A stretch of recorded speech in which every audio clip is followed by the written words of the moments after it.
Port Royal was called the wickedest city on earth, a den of pirates, prostitutes, and slavers, unlike any the world had ever known. When it was destroyed in 1692, most chalked it up as a divine wrath. It was a city so overrun with liquor, slavers, and prostitution that 1 in every 4 building was either a bar or a brothel. But on that fateful day in June, the very earth beneath the Sin City began to shake. The brothels were collapsed and a great tidal wave rose up over the city walls. Thousands died and their bodies polluted the water. But in the eyes of many around the world, the destruction of Port Royal was no tragedy. It was nothing short of divine retribution, the hand of God coming down to smite a modern day Sodom and Gomorrah. So in this video, we'll be taking a look at Port Royal, also known as the wickedest city on earth. Alright, let's get into it.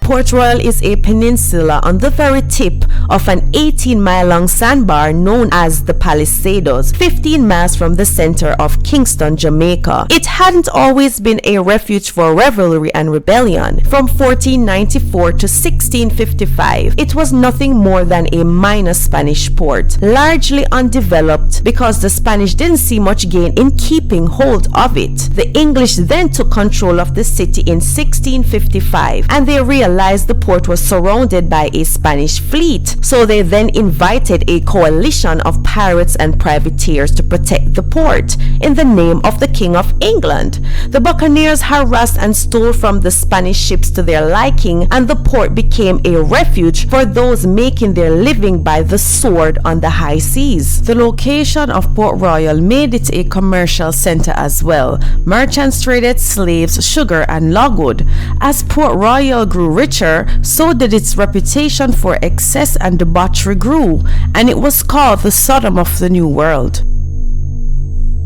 Port Royal had become a literal port of call that had protected some of the biggest names from the age of piracy, including Captain Morgan, Mary Read, Calico Jack, and Blackbeard himself. Indeed, from then on, Port Royal belonged to the British in name only. In truth, the land belonged to the pirates. In the glory days of the pirate city, Port Royal had developed into the second largest English city in the world behind Boston. But by 1692, Port Royal had also become the most corrupt. The city was overrun with brothels, taverns, and drinking halls, and filled with slavers and pirates alike. It was a common sight in Port Royal's heyday to see a drunken pirate stumbling through the city streets, supported by a girl at each arm. His pockets would be overflowing. It is said that in a single night, some pirates would spend more money on drinks and women than a plantation worker earned in a year. Pirate Captain Henry Morgan became the lieutenant governor of the city, and he was very dissatisfied with the chaos of the port. He tried to crack down on the pirateering, but his efforts proved useless. He died some 4 years before the Great Tidal Wave. At that time, the city's trademark drink was Kill Devil Rum. Pirates would carry the flagons down the street, forcing them into the hands they passed by. It was much a curse as a gift, as the drink was so strong that it had killed thousands through alcohol poisoning. With a drink burning in their bellies, the pirates became deadly. Alexandra Oliver, an expert on piracy in the Americas, wrote of one Port Royal pirate named Roach. This is what he was quoted as saying: "When he was drunk, he would roam the town like a madman. The first person he came across, he would chop off his arm or leg, without anyone daring to intervene." On June 7, 1692, a 7.5 magnitude earthquake hit the city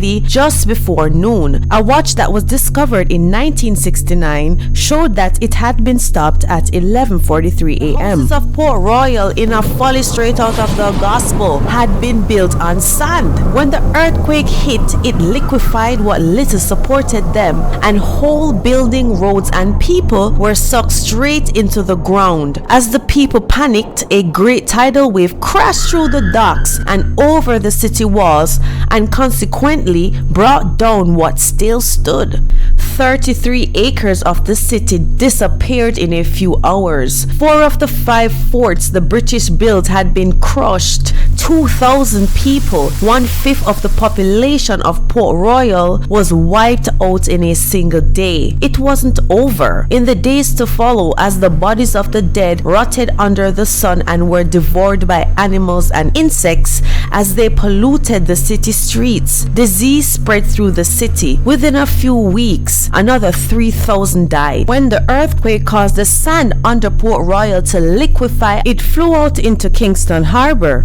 The water table was generally only 2 feet down before the impact, and the town was built on a layer of some 65 feet of water-saturated sand. This type of area did not provide a solid foundation on which to build an entire town. Unlike the Spanish before them, the English had decided to settle and develop the small area of land, even while acknowledging that the area was nothing but hot, loose sand. The population of one of the largest and most raucous cities on earth had been cut in half. One survivor wrote that as soon as the earthquake had ended, the town went mad. This is what he's quoted as saying: "Immediately upon the cessation of the extremity of the earthquake, your heart would abhor to hear of the depredations, robberies, and violences that were in an instant committed upon the place by the vilest and basest of the people.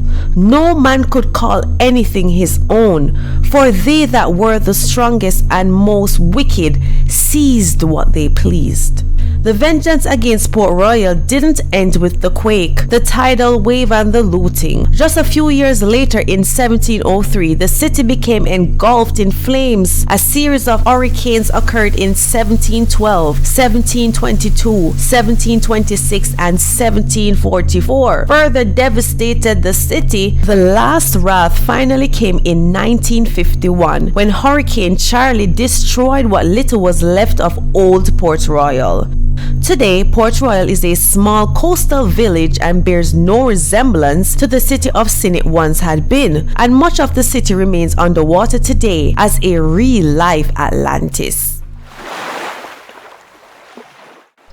So because of Port Royal's rich history, of course, we have many people wanting to seek out the riches under the sea. You know how the pirate thing goes, right?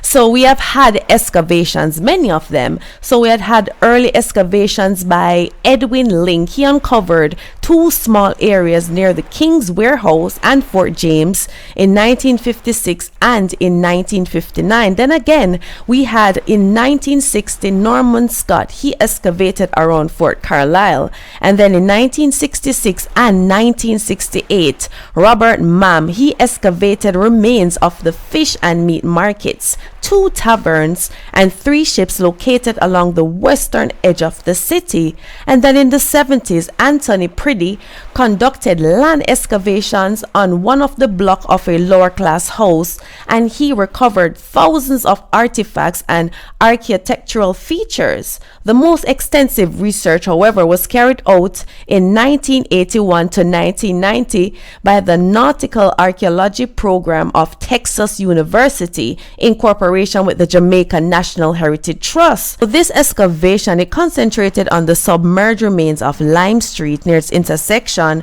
with Queen and High Streets, and this was in the commercial center of the town. To date, they have found 8 buildings, and they investigated them and found detailed data, and they also got a lot of in situ artifacts. So we've reached the end of the video, and I thank you all for watching. You can support my channel by liking, sharing, and subscribing, of course. You guys take care of yourselves. Until the next video, one love.